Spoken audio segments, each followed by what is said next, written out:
হাজির মোড় এক গ্রামে শিপন নামের একজন ছেলে বাস করত। সে সবজির ব্যবসা করত। তার তার ব্যবসা নিয়ে সে খুবই চিন্তিত ছিল।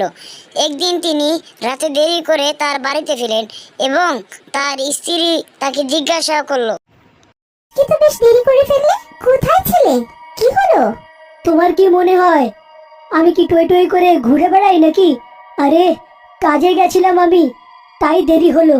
যখনই দেখো খালি সন্দেহই করে যাবে। শিপনের কথা শুনে আমার স্ত্রী আরে তুমি তো বেকারই রাগ করছো, আমি তো তোমার জন্য চিন্তিত। ঠিক তখনই ওর বাচ্চারা রাহুল আর রাহিলা ওখানে চলে আসলো। বাবা, কালকে আমাদের স্কুল পিকনিকে নিয়ে যাচ্ছে, আমিও যাব কি? কোথাও যাবি না পিঙ্কি, চুপচাপ বাড়িতে বসে পড়াশোনা করো।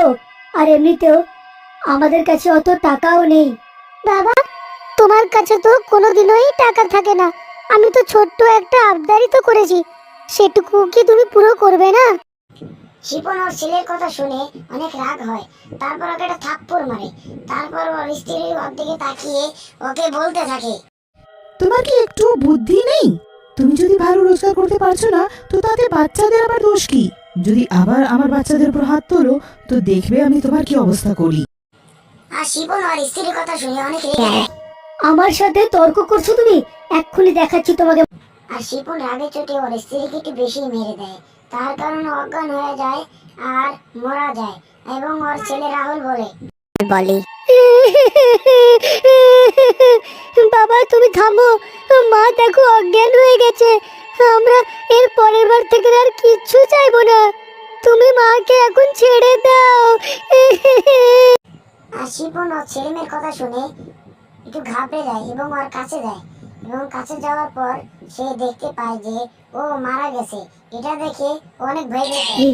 এই গাঙ্গু তো মরে গেছে, কি করব আমি? পুলিশ তো আমাকেই ধরবে, কিছু একটা করতেই হবে।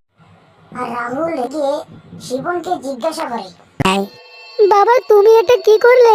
মাকে মেরে ফেললে। তুমি কিন্তু এটা একদম ভালো করলে না। আমরা এখনই পুলিশের কাছে যাব আর তোমাকে ধরিয়ে দেব। আর রাহুলের কথা শুনে শিবন অনেক ঘাবড়িয়ে যায় এবং ওখান থেকে পালিয়ে যায়। গ্রামবাসীরা তাকে দেখতে আসে এবং সবাইকে কিছুই বলে না এবং তাকে আগুন দিয়ে কি করে জ্বালিয়ে দেয়। তারপর রাহুল দাদা, আমার একা বাড়িতে অনেক ভয় লাগছে আর খিদেও আর এই কথা শুনে ওকে তো ঘাবড়ে যাচ্ছিস কেন? আমি আছি তো। আমার থাকতে তোর চিন্তা করার কোনো প্রয়োজন নেই। তুই দাঁড়া, আমি এখনই আসছি। আরো ঘরে যায়। আর ঘরে গিয়ে কিছুই পায় না।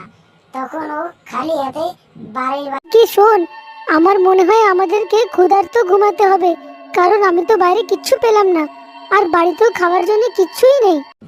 রাহুলের কথা শুনে ওর বোন বলে, তুমি চিন্তা করো না দাদা, আমার আর খিদে। তারপর দুজনেই পানি খেয়ে ঘুমিয়ে পড়ে। মাঝরাতে কে যেন দরজা ঠাপ দেয়।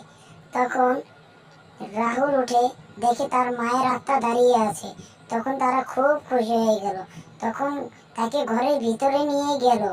ভিতরে যাওয়ার পর তার বোন অনেক খুশি হলো এবং জড়িয়ে ধরলো এবং কান্না করতে লাগলো এবং ঠিক বললে আমার সোনা, আমি তোমাদেরকে ছেড়ে কোথাও যেতে পারলাম না। আর দেখো, ভগবানও আমাকে পাঠিয়ে দিয়েছে ফেরত তোমাদের কাছে। তারপর রাহুলের মা মায়াবী শক্তি দিয়ে খাবার বানায় এবং তারা খেয়ে ঘুমিয়ে পড়ে। তারপর তারা গ্রাম ছেড়ে এক জায়গায় অন্য এক গ্রামে তারা ছদ্মবেশ